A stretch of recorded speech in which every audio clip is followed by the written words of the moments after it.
Hello and welcome back to another episode of the Play Action Podcast presented by Warrior Student Media. I'm TJ Haws, joined by my great co-host, Tyler Houston. Tyler Houston's back for another week of the podcast. How you doing, Tyler? I'm doing very good. How do you feel? Feeling much better after being sick. You're feeling better after losing in fantasy football last week to me? Oh, yeah. So I thought you were talking about me being sick. Oh no, I don't care about that. I just care about you losing in fantasy football. That's really all that matters to me. But nah, for real though, he's fully healthy now. His voice was a little gone, and his last episode he was here for, but now he's back. Should be good to go. So with that, we're gonna jump into our week 3 preview.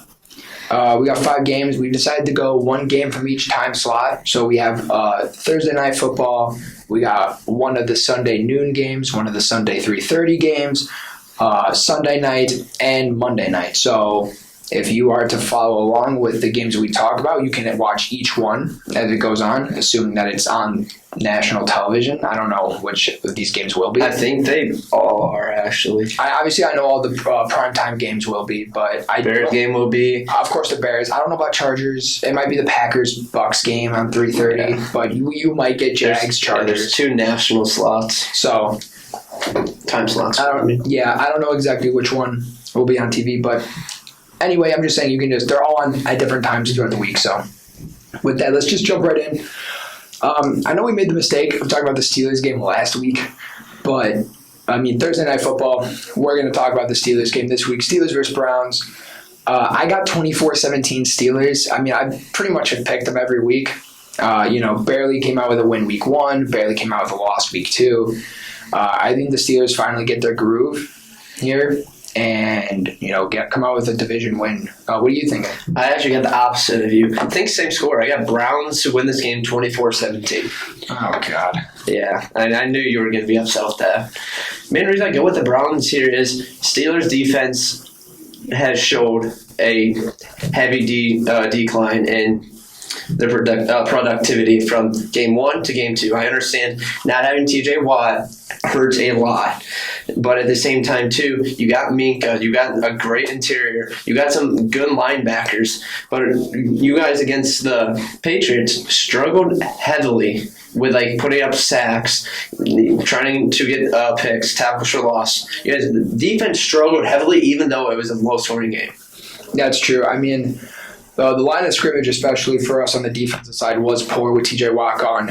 We had a ton of pressures against the Bengals. I believe we had 7 sacks. 7 sacks. 3 of them came from Alex Highsmith, and he did nothing this game.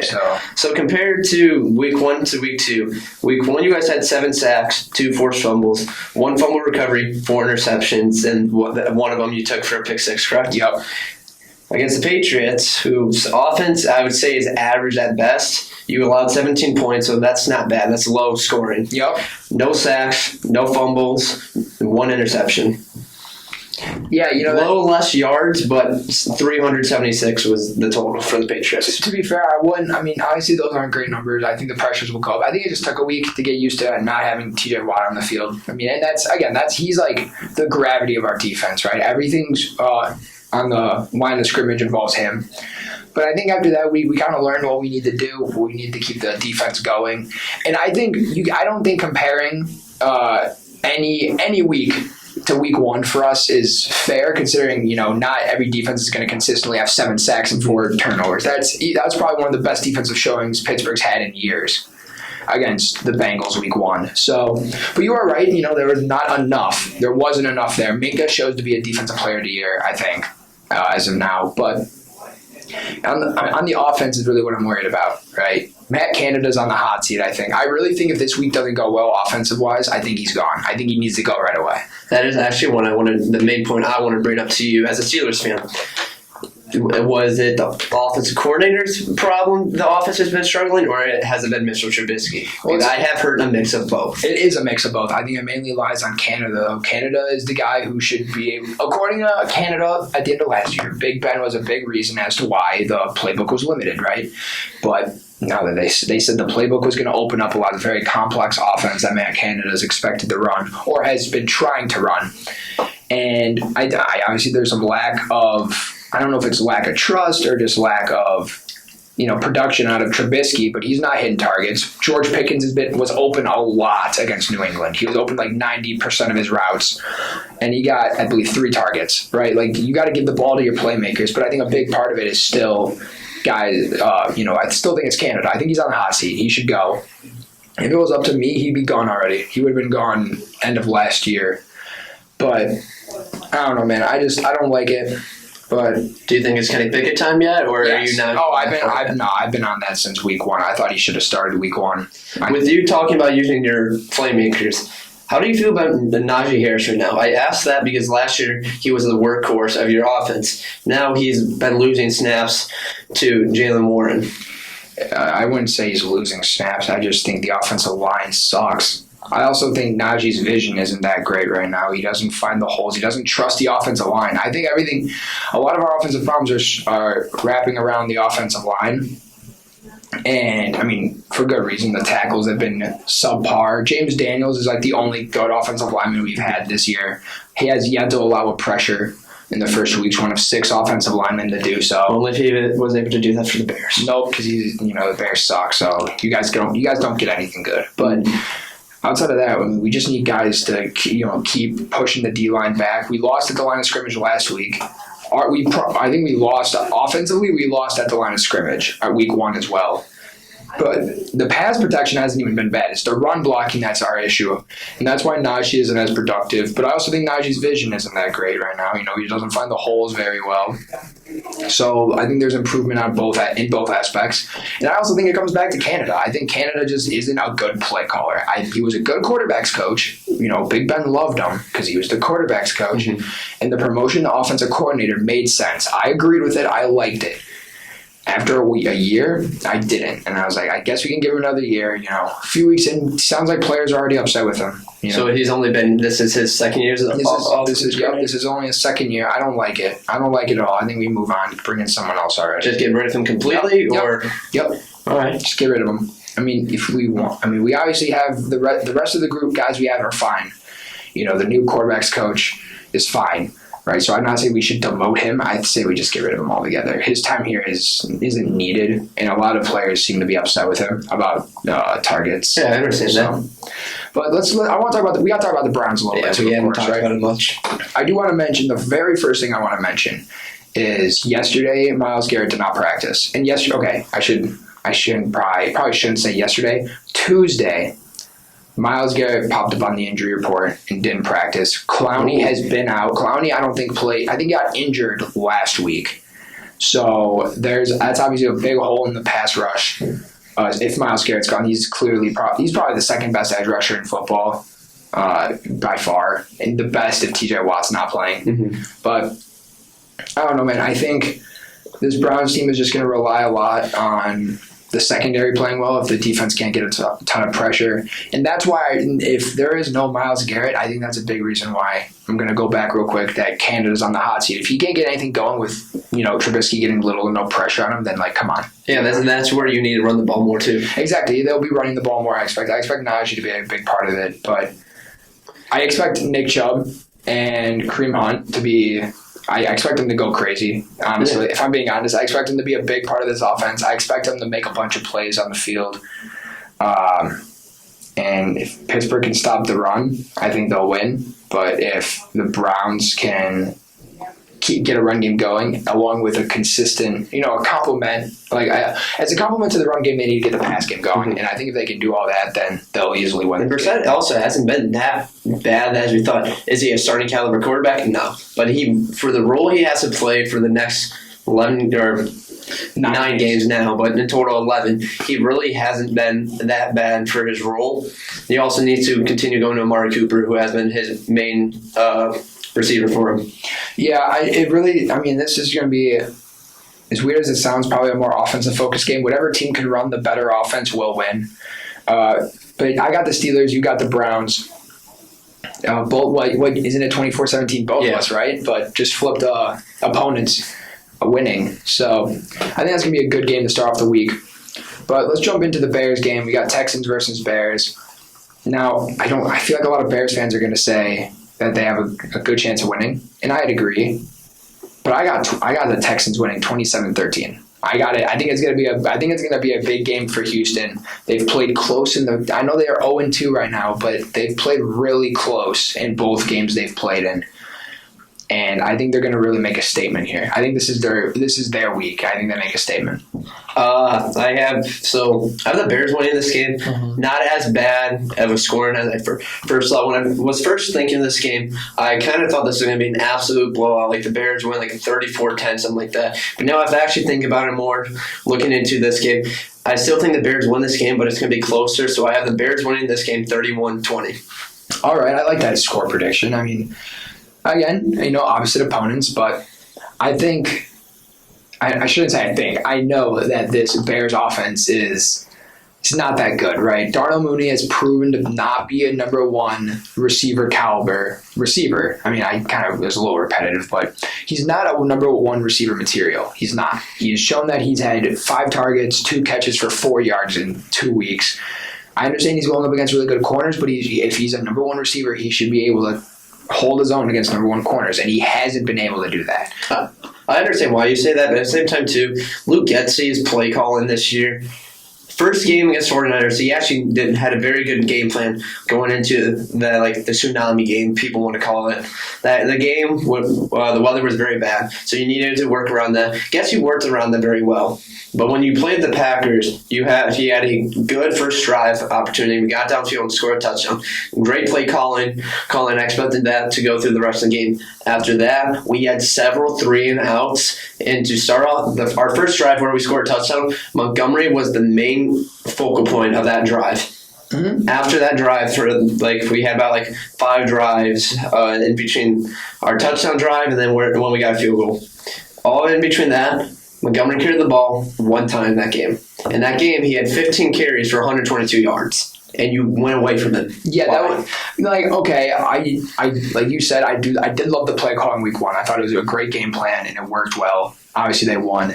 I still think his play calling overall was pretty good week 2. I understand where you're coming from. I do think it was a major fault not giving the ball to Montgomery after he was running all over him, and obviously the controversial goal line shotgun run. Mm-hmm. I understand that's an issue as well. But overall, I think he was really good at getting the other receivers involved. He's understanding that Mooney is not getting open as much as he should be, so he is pretty much he's going back to the depths of the receiving core, getting guys like Equimania St. Brown, someone he's really he knows him. Obviously they were together in Green Bay, so he knows how to use him. Guys like Byron Pringle, Dante Pettis, he's getting these guys involved, and I think that was a big issue with this offense. Everyone was saying, there's no good receivers on this team other than Darnell Mooney. And the fact that he's able to get these guys involved and make them productive is very promising. But on the other hand, the same thing is happening with Lovie Smith in the Texans defense. That defense on paper is bad. That is a bad defense. But Lovie Smith is a very smart defensive-minded coach, and he knows how to use his guys. Derek Stingley has looked really good these first couple weeks, right? The linebackers, which I thought was probably the worst linebacker core in football, has looked solid. I believe Christian Kirksey and Camille Grugier-Hill are number 1 and 2 in tackles this year so far, which means that the defensive line isn't doing good, but the linebackers are making plays, and I think that's a big part of Lovie Smith. I think he's like the X factor for the Texans right now, which is pretty easy to say because he's a head coach. But if you can keep the defense doing what they're doing, this is a good team. Roster on paper means nothing compared to play on the field. So I don't know. I think that's why the Texans win. I don't see the Bears scoring much. With you mentioning Lovie Smith, I don't know why we didn't mention this before. This is Lovie Smith's homecoming game. Oh my God, it is. I didn't even realize. I forgot he used to coach for Chicago, dude. And when you saying that the Texans win this game, if Lovie Smith goes into Chicago and can beat the Bears, I understand the Bears aren't this great team, but for Lovie Smith and the Texans, you beat the Bears against your former team. This is very big momentum going farther into the season. It is. I mean, this is a team that was widely considered to have a top 3 pick. Both of these teams, actually. Mm-hmm. And now I think these teams are probably better, are more thought of as better teams right now than they were, 3 weeks ago, we'll say, right? right before the season started. So I do think it could end up being a really competitive game if they let Justin Fields make the plays he's good at, getting out of the pocket, making those big plays. It doesn't seem like they trust him that much. But I think that the trust builds and they can find the weaknesses in the Texans defense, which I honestly think might be harder to do than people think. The Bears can win this game. This is definitely a winnable game, but I just think this defense for the Texans and Lovie Smith is just so good right now, or is a lot better than people think. That I think it's going to be too much for the Bears, and I'm going to give it to the Texans. I understand that. I can understand where you're coming from with this. At the same time, too, for the Bears, I feel like this is their game to lose. Yeah. With them going into Green Bay, as a Bears fan, I didn't expect much out of this game. Did I hope the game to be close? Yes. In the end, it wasn't. But I think for the Bears taking such a bad loss to the Packers, I think they're coming in this game with vengeance. Yeah, I mean, this will definitely be a good game, a good noon game for the Bears. I got Texans, you got the Bears, so we'll go on to our 3:30 game here, and we chose Jacksonville versus Chargers. I think this game's going to be good. I got 34-28 Chargers. I think it's close. I think this will be a way closer game than people think, but the Chargers, just such a good team. The Chargers are arguably probably, you could say, a top 5 team in this league. I do have the Chargers winning this game, though, 27-16 as well. All right. I mean, I love this. I told you this when we were picking games earlier, but I wanted to talk about Jacksonville, right? I think this was a solid team on paper, but people look at Jacksonville and write them off, which is fair. I think they're probably playing better than I even had expected. They kept it really close against Washington week 1. They came out with a double last week. So I think just getting pressure on Herbert is the big key for them here. I think that's how they would win this game. My guy to watch for them is Trayvon Walker. First, is that yours too? Yeah, that's exactly mine. I mean, it makes sense that he was the first overall pick. After week 1, he was looking like he was worthy of the first overall pick. Then last week, Hutch had the 3-sack game, so of course he's going to look better. I get that, but Trayvon Walker I still think he is worth the first overall pick. I was saying that after the draft last year that. I can understand why people said Hutch should go there. It makes sense. I would have been in full support of it. But I think Trayvon Walker is the developmental edge rusher that has a ton of athleticism and can make plays everywhere. And he has been. And him paired up with Josh Allen it should cause a ton of issues for the Chargers, especially with them having a very bad right tackle right now. Slater on the left side is great, but I believe it's like Trey Hopkins or it's Storm Norton or someone on the right tackle. I don't know who it really is. And some of those guys I've never even heard of. Those are like the two that I know have been kind of in and out, but I don't know, man. I think this defense will be the reason that Jacksonville could win this game, but I'm still giving it to the Chargers. You got Herbert, and Mike Williams has looked really good. So, yeah, what do you got? I'm going to add on to the Trayvon Walker thing, and then we'll move on to the Chargers from now. Trayvon Walker, as you mentioned, first game, played great. He had a sack and an interception that helped get the Jaguars back in the game against the Commanders. Yep. At the same time, though, too, in the second game, he only had he played in only 45% of the snaps. Didn't do anything. Why? Why limit him so little when he had a good first career game? Yeah, that is an interesting point, and I think it more involves the idea of them wanting to rotate in and out. It could be defensive scheme that they were running for that week, potentially.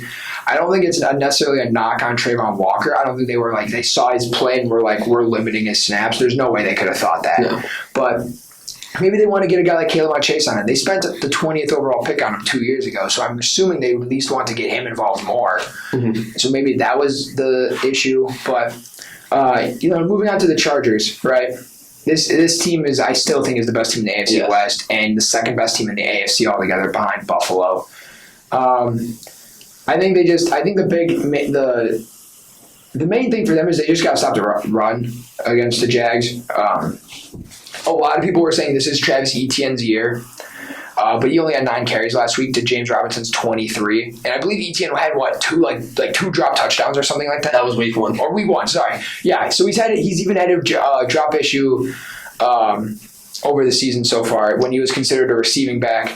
I know you know that. I have to add this in. You got it. Etienne kind of screwed me over in fantasy against you. Mm-hmm. I started him over Drake London, and if I didn't do that, I would have beat TJ. But also, bouncing off what you said with Etienne, James Robinson going into this year was supposed to be the running back too. Yep. Too, with him coming back slowly from injury. But they used him a lot more in week 1 than anyone thought of. And then week 2, he clearly showed that he's the RB1. I'm really happy. I mean, he's a Rockford native, which is cool. Cool to see a guy from around this area play really well. And I'm very happy with he's the starter. I think he's still fully deserving of it. I think Etienne was a bad pick in that draft. I still think I still don't understand why it doesn't make sense. That was I think that was Urban Meyer's only draft class. So yeah, it's Urban Meyer. So that's Urban Meyer. So I'm not even shocked. But again, just Chargers. If they can stop that rushing attack between the two of them, I think they have a big chance of winning. My player to watch for them is Sebastian Joseph Day. He was the best run stopper on the Rams last year, and that's a defensive line with Aaron Donald. I still think he was the best run defender. So he's going to make a big impact. He might have he's going to have a big day, I think. That's funny. Sebastian Day. Yep, Sebastian Joseph Day going to have a big day. That's true. That was not intended. I won't lie. That was not intended. But okay. No, I think it could be a good game. But I also think at the same time the Chargers could put this really out of reach early on and hold that lead. Something I realized, we're just missing the key points going into this game.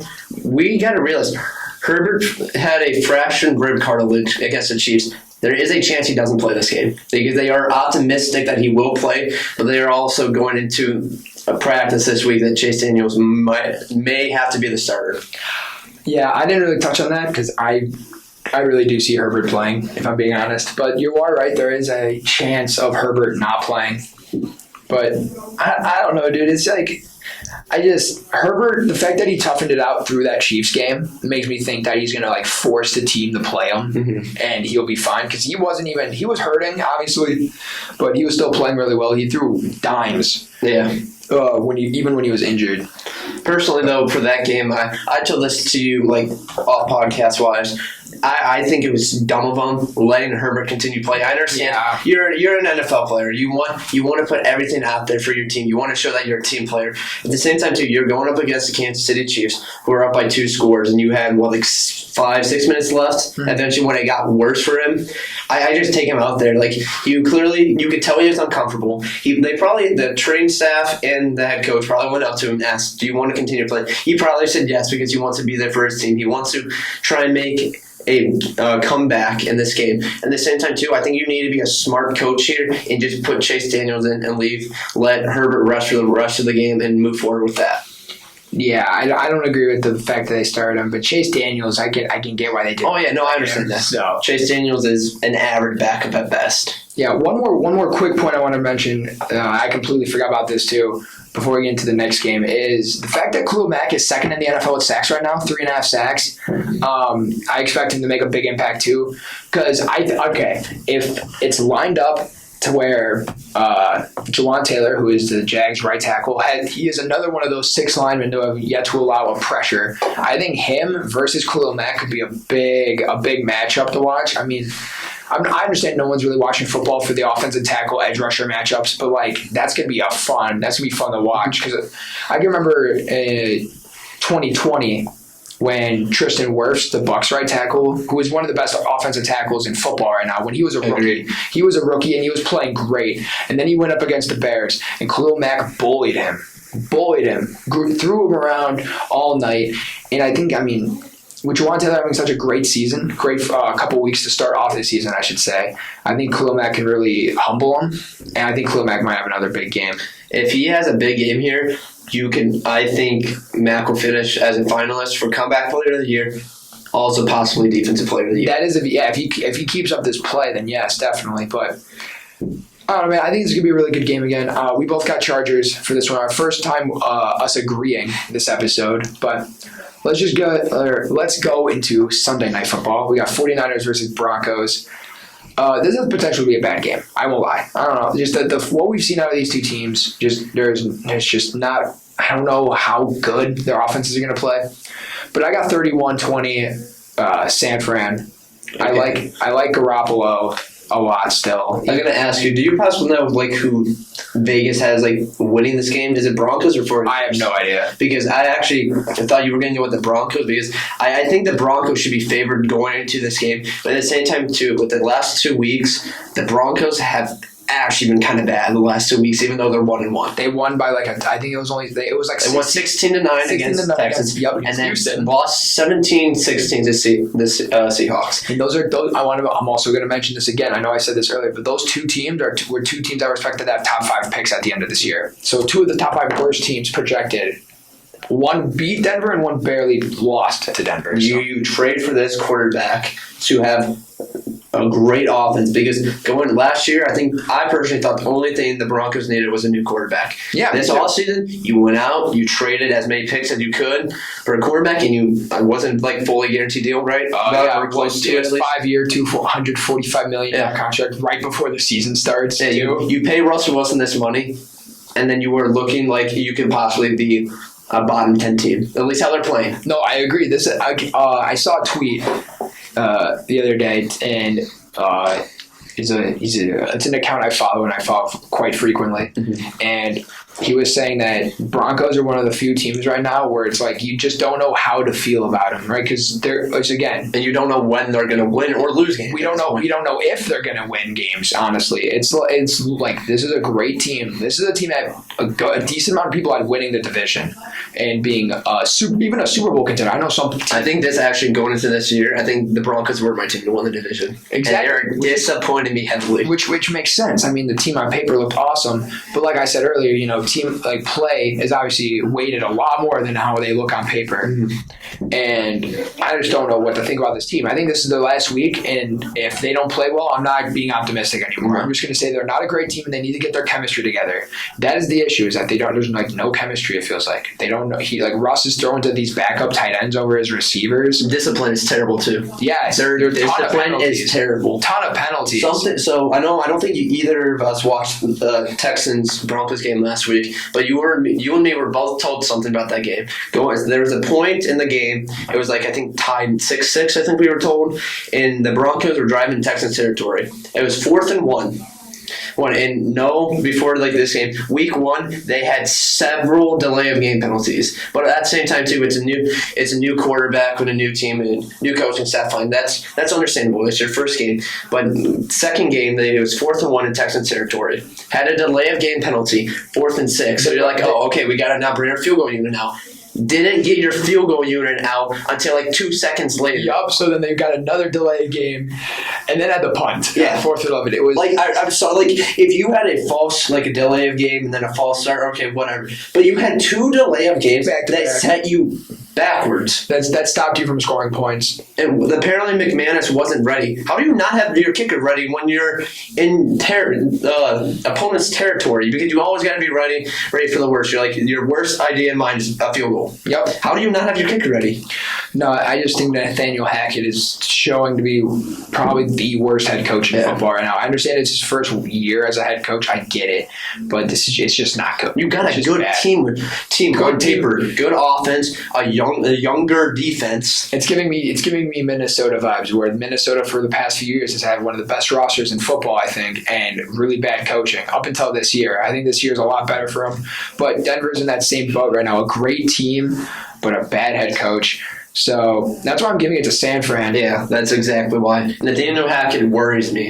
I think it feels like the 2 main Packers coaches former Packers coaches that left were Luke Getsy and Nathaniel Hackett, and both of them in ways have struggled heavily. Yeah, that makes sense. I mean, I think that shows how much Aaron Rodgers was a part of that offense. But that kind of goes hand in hand with this. I was going to say Denver needs to let Russ handle that offense. It shouldn't be Hackett handling the offense. It should be Russ being able to call audibles when he sees them. He is a veteran quarterback. He should be. That's why I don't understand why they're having so many delayed games. Like you're at a way you want the coach to be the one giving out the plays. You don't want to just have to rely on the quarterback. But at times, if I'm Russell Wilson, especially going into this game now, if there's like 10 seconds left, tell your team your old play you want to do. Don't have to wait. Don't waste a timeout. Don't have to take a penalty to get a new play. Just do your own play. If you have to just do a run play, no one can get mad at you for not getting a play ready instead of you having to wait for your coach to give you a play. And then you have to have a delay of a game. I mean, Denver has a lot to work on, but I think San Fran does too, right? I don't think there's even really too much to touch on about San Fran. Obviously, Trey Lance is out, but that means for the season. Yep, for the entire season with that's brutal. A broken ankle. That's brutal for him. But that means Jimmy G's coming in, and Shanahan is used to running plays with Jimmy G, right? That's the guy he's used to, building an offense around. And I think the same thing's going to happen. I think Brandon Ayuk, I know we've mentioned him a lot this year so far, but I think Ayuk is really going to this is going to be his game. Garoppolo loved throwing to Ayuk last year, and I think the same happens this game. But I think Ayuk will probably lead the day in receiving yards, would be my guess. But especially Debo will be double teamed a lot. Also, if you are 49ers, you're hoping Kittle will be back too. What's the impact he will put on? It would be nice to see Kittle play. He's been out all year so far. The last few years, you think of him as a top 3 tight end, but he is getting hurt over and over again. Ever since he signed his contract extension, he's been out for close to 50% of the games. It's bad. Yeah. But we both got San Fran here. I want to leave one more hypothetical. I don't think this will happen, but this is something maybe to think about. If this happens, I guess I could just read the future. What happens? Say this happens. What happens if Jimmy Garoppolo leads the 49ers to a Super Bowl this year? What do you do moving forward? Probably trade Trey Lance. You would think. Are we saying win a Super Bowl? I'd say take him to. Let's take him to. Let's just say took him to the Super Bowl. But then if they won it too, if you win it with Garoppolo, I think you have Lance as a backup, or you trade him away. Yeah, that would make sense. If Garoppolo wins the Super Bowl, of course. But now you and me both got San Fran here, so let's quickly jump into the last game. We got Monday Night Football, Cowboys versus Giants. I want to hear who you got first. All right, I got Giants winning this game. 21-17. I got the Giants winning 26-17. So, dude, okay, all right. Quickly, I wanted to just say the Giants, people are saying the Giants are the worst 2-0 team right now. And I think I'm falling for the hype that I did for the Carolina last year when they started 3-0, right? So I think I'm falling for that. But this Giants team actually doesn't look that bad. I like what Daboll's doing. My issue is that he's not utilizing the receivers enough, like Kadarius Toney, who is a very special talent, but I expect him to be used in this game a lot, make a ton of plays. I expect Galladay to be used more than he has been. Tony's actually been player of the game too. For the guy to watch. The main one will be Kayvon Thibodeau if he plays. He's been dealing with an injury. He has not made his first career game yet. He hasn't played in his first career game. They have an extra day to let it sit, considering they're playing Monday night, so there's definitely a chance that he can play. I hope he does. I'd love to see him play. But my thought for the Giants, right, is you gotta make Cooper Rush play like a backup quarterback. He is a backup, obviously. Cincinnati made him look like a starter last week, and that's obviously not a good thing. The Bengals are on Super Bowl. What's the saying? People say when Super Bowl fatigue. Yeah. And they're just struggling. Then you go to a Super Bowl and you're go to a Super Bowl, lose. You're just humbling yourself in the offseason. You're like, oh, okay, we lost in the Super Bowl. Would it be as good, if not better? You would think the Bengals would have been better, but they're actually playing worse. They suck. Joe Burrow's washed, so it makes sense. But But getting back into this game, right?